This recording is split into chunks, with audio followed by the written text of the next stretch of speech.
এই সাইফুল ইসলাম আলিফকে দিনের বেলায় জবা করে দিয়েছে, জোরে কোন ঠিক কিনা? এইটা হলো ভারত নয়, এটা হলো বাংলাদেশ, এটা হিন্দুত্ব রাষ্ট্র নয়, এটা মুসলমানদের দেশ, এটা শাহজালালের দেশ, শাহপরানের দেশ, শাহ মাকদুমের দেশ। এই দেশে করে হিন্দুদের এই আসপদ্দা দেওয়া যাবে? যখন যাবে মুসলমানদের কলিজায় এক ফোঁটা রক্ত থাকা পর্যন্ত মুসলমানের সন্তানেরা এটা মেনে নিতে পারে?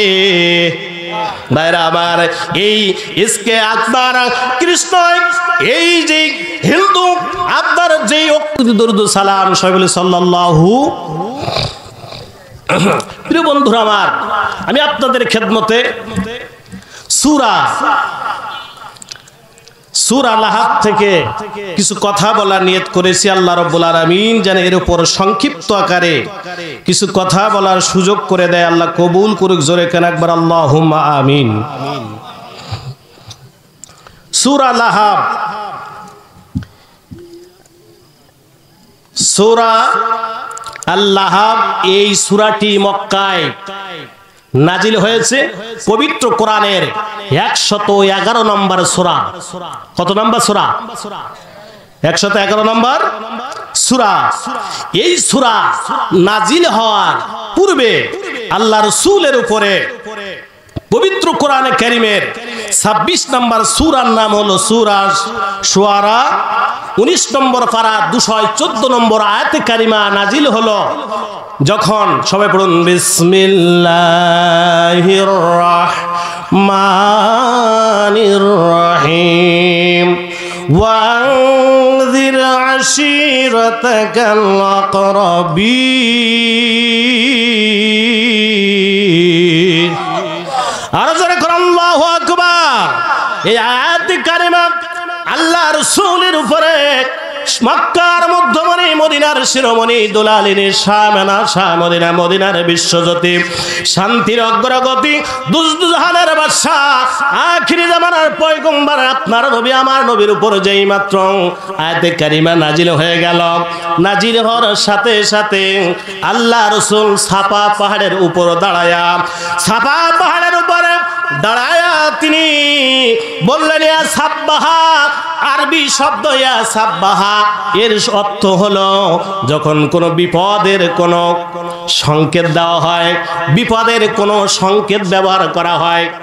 এখন তো বিভিন্ন যে আমাদের ঝড়, বিভিন্ন যে দুর্যোগ আসে তার আগে একটা সংকেত দেওয়া হয় না? সেই সময় তো এত ইউটিউব ছিল না, অন্য কোনো স্যাটেলাইট ছিল না, কিছু ছিল না। সেই সময় কোনো বিপদের পূর্ব মুহূর্তে সাফা পাহাড়ের উপর যখন কোনো মানুষ দাঁড়িয়ে উচ্চ স্বরে বলতো ইয়া সাব্বাহা, এই কথা বলার সঙ্গে সঙ্গে সমস্ত মানুষগুলো একত্রিত হয়ে যেত।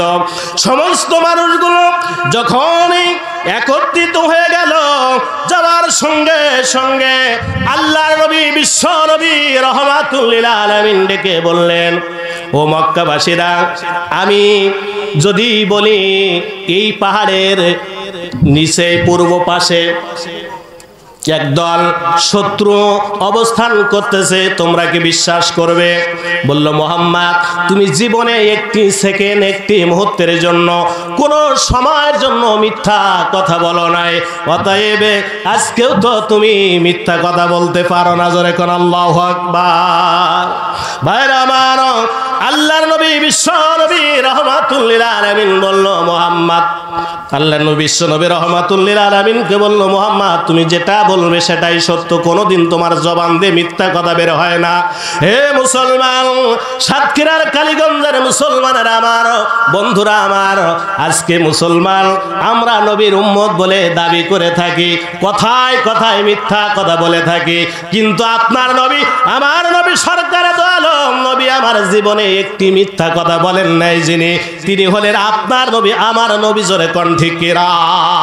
ভাইরা আমার, বিশ্ব নবী রাহমাতুল লিল আলামিন বললেন, ইয়া আইয়ুহান নাস কুলু লা ইলাহা ইল্লাল্লাহ তুফলিহুন। আল্লাহ রাসূল যেই মাত্র বললেন, হে মক্কার মানুষেরা, তোমরা যদি আল্লাহকে রব মেনে নাও তাহলে তোমরা সফল কাম হয়ে যাবে।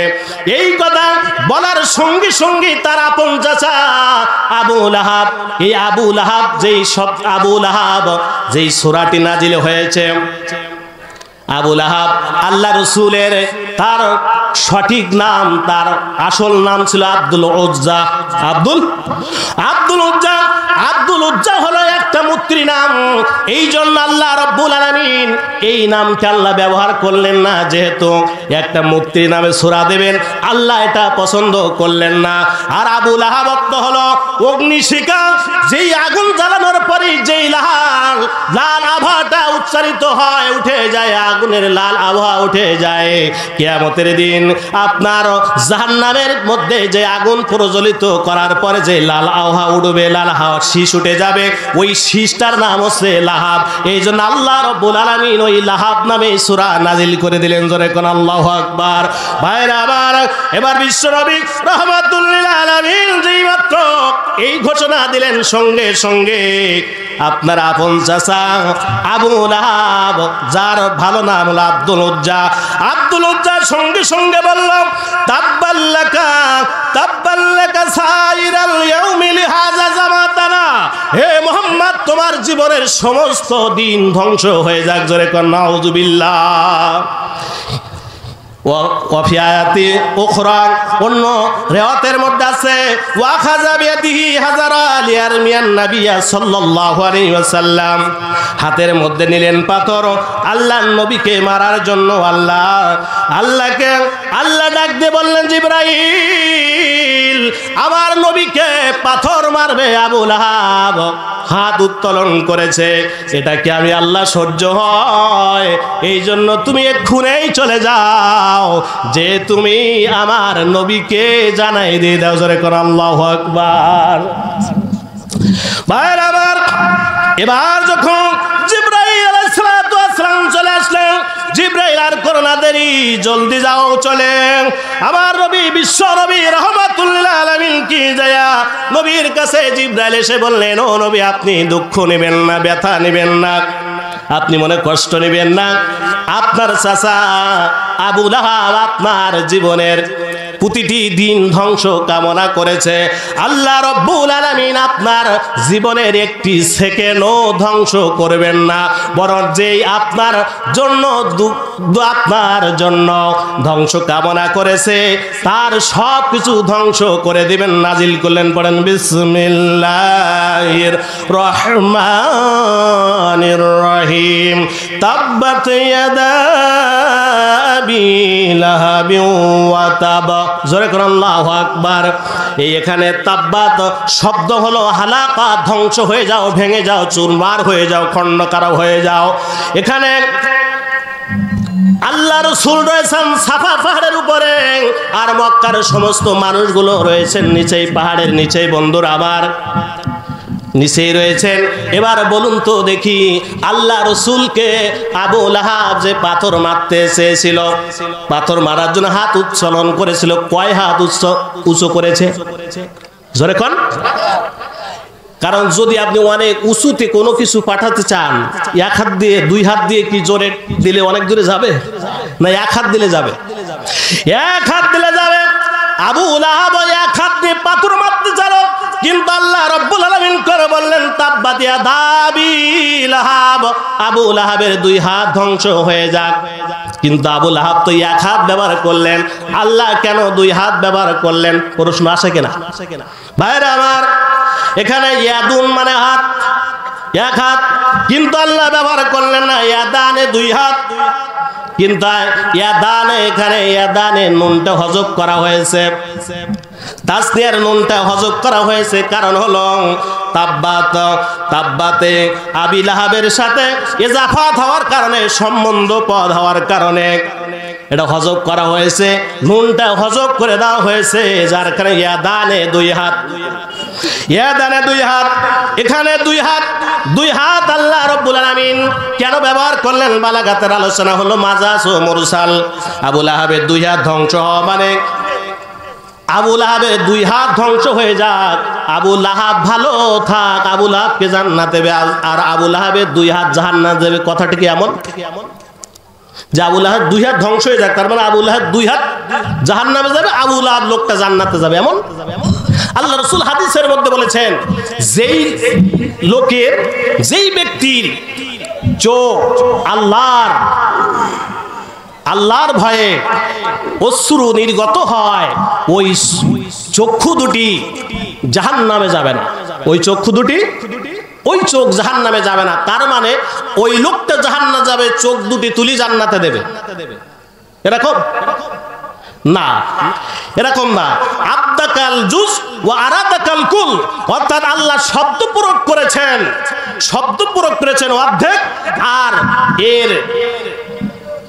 এর আপনার অর্থ নিয়েছেন, পরিপূর্ণ অর্থ নিয়েছেন, যার কারণে এখানে ওয়াল মুরাদু কুল্লুহু, অর্থাৎ আবু লাহাবের 2 হাত ধ্বংস হয়ে যাক, জোরে করে আল্লাহু আকবার। ভাইরা আমার, এই 2 হাত ধ্বংস হয়ে যাক, আল্লাহ রাব্বুল আলামিন নাযিল করলেন, এই বর্তমান আবু লাহাবের 2 হাত ধ্বংস হয়ে যাক।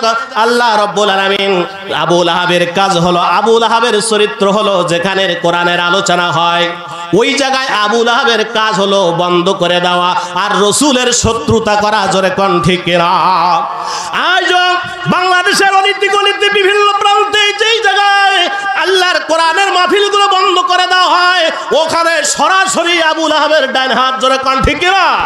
আর যারা পিছন দিক থেকে ছত্র ছায়া দিয়া প্রশাসনিক ভাবে যারা সাহায্য সহযোগিতা করে, ওটা হলো আবু লাহাবের বাম হাত, ক্ষমতার হাত, জোরে কোন ঠিক কিনা?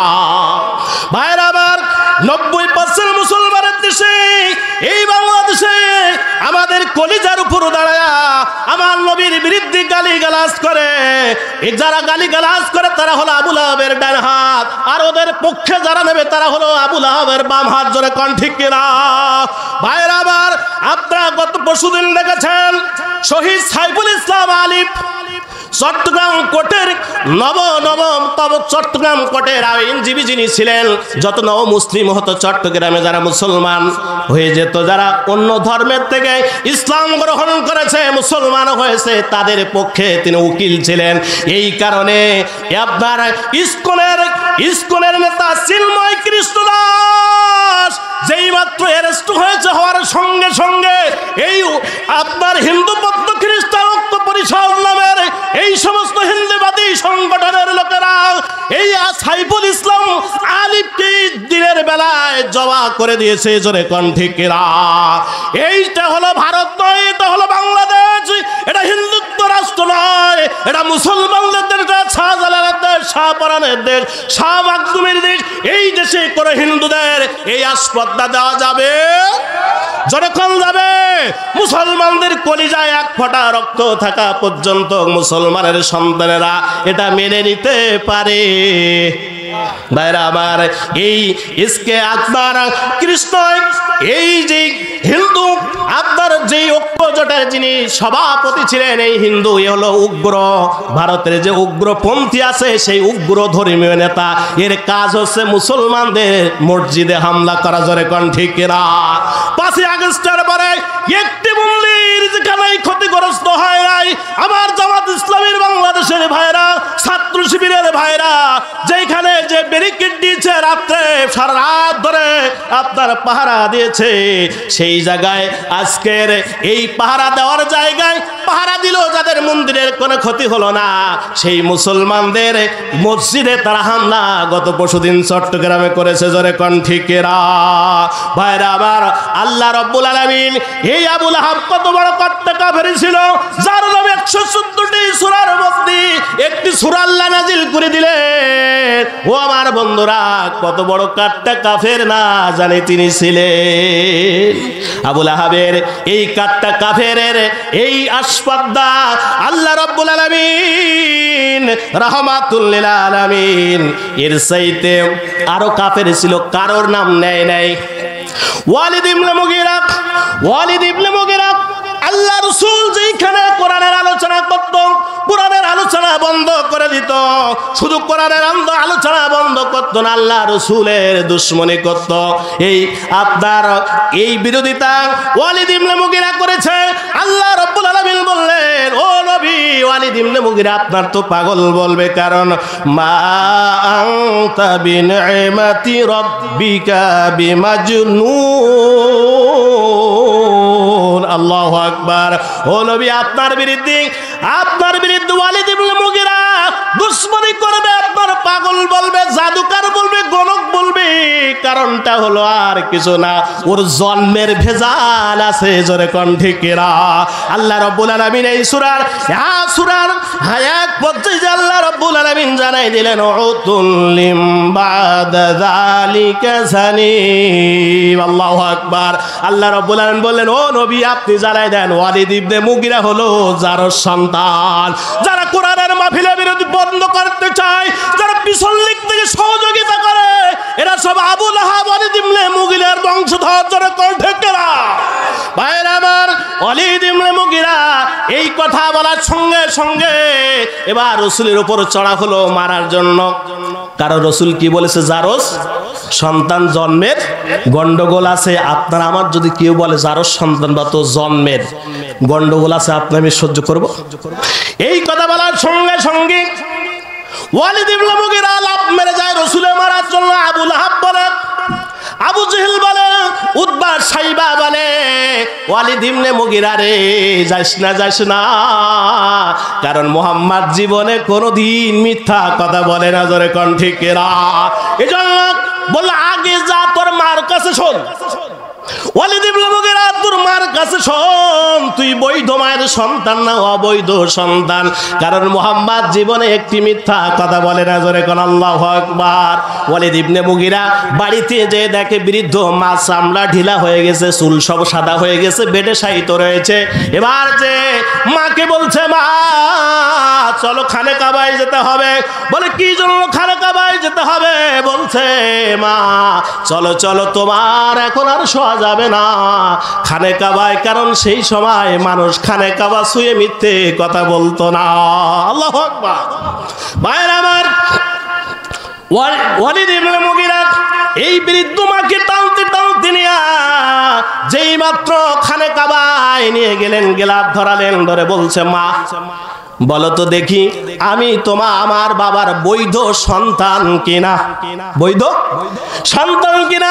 এই কথা বলার সঙ্গে সঙ্গে ওয়ালিদ ইবনে মুগিরার মা বলছে, বাবা তোমার জন্মের আগে কত হয়েছে? ওয়ালিদ ইবনে মুগিরার মা কিবার বলছে, মা বলো সত্যি কথা। ওয়ালিদ ইবনে মুগিরার মা বলছে, বাবা তোমার জন্মের আগে তোমার বাবার একবার জ্বর হয়েছিল, কালা জ্বর। এই জ্বর হওয়ার পরে তোমার বাবার সব শেষ।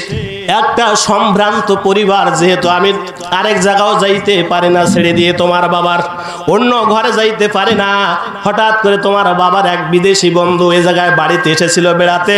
যখন গভীর রাত হয়েছিল, তোমার বাবা ঘুমাইছিল, ওই সময় আমি তোমার ওই বাবার বন্ধুকে নিয়ে পাহাড়ের পাশে যাইয়া যে ওয়াকাম করেছিলাম, ওই ওয়াকামের সন্তান হলো তুমি ওয়ালিদ বিন মুগিরা। জোরে কোন আল্লাহু আকবার। আল্লাহ রাব্বুল আলামিন পবিত্র কোরআনের 41 নম্বর সূরার নাম হলো সূরা হামিম সাজদা, 24 নম্বর পারা 26 নম্বর আয়াতের মধ্যে আল্লাহ বলেন, ওয়াকালাল্লাযীনা কাফারু লা তাসমাউ লিহাযাল কুরআন। আল্লাহ বললেন, যেখানে কোরআনের আলোচনা হয়